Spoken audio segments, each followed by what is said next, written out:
మన జీవితాల్లో దేవుని మందిరానికి ఎందుకు రావాలి చెప్పనా? కష్టం వచ్చినా, బాధ వచ్చినా రేపు నీ పట్ల ఒక వాగ్దానం చేయబోతున్నాడు. వాగ్దానాన్ని నువ్వు స్వతంత్రించుకోవడానికి, ఆ వాగ్దానంలో నేను నిలిచి ఉండటానికి 24 సంవత్సరాలు అయిన తర్వాత దేవుడు మాట్లాడుతున్నాడు. ఇదిగో అత్యధికముగా నేను అభివృద్ధి చేస్తాను, మొదట అత్యధికముగా నేను దీవిస్తాను, నాకు నీకు మధ్యన నా నిబంధన నియమిస్తున్నాను అన్నాడు. నిబంధన ఏం చెప్పండి? నువ్వు ఖచ్చితంగా ఉంటే నేను ఖచ్చితంగా నీకు నేను ఆశీర్వాదిస్తాను.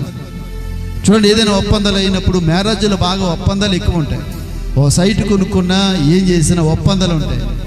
ఓ సైట్ కొనాలనుకో మనము ఒక 6 లక్షలకు 7 లక్షలకు బేరం ఆడుకుంటాం, ఓ 10 లక్షలకు.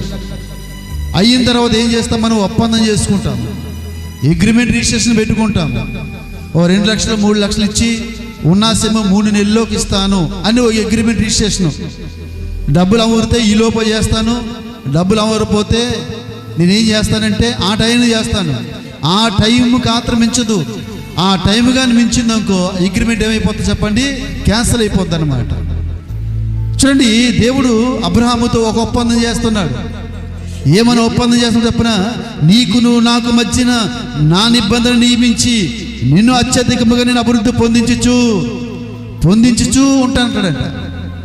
అని చూడండి, అత్యధికముగా అభివృద్ధి పొందుచు అబ్రహాముతో చెబుతున్నాడు, అత్యధికముగా నేను దీవిస్తాను మొదట అన్నప్పుడు చూడండి, అబ్రహాము సాగిలపడి దేవునితో మాట్లాడుతూ సాగుతూ ప్రారంభించాడంట.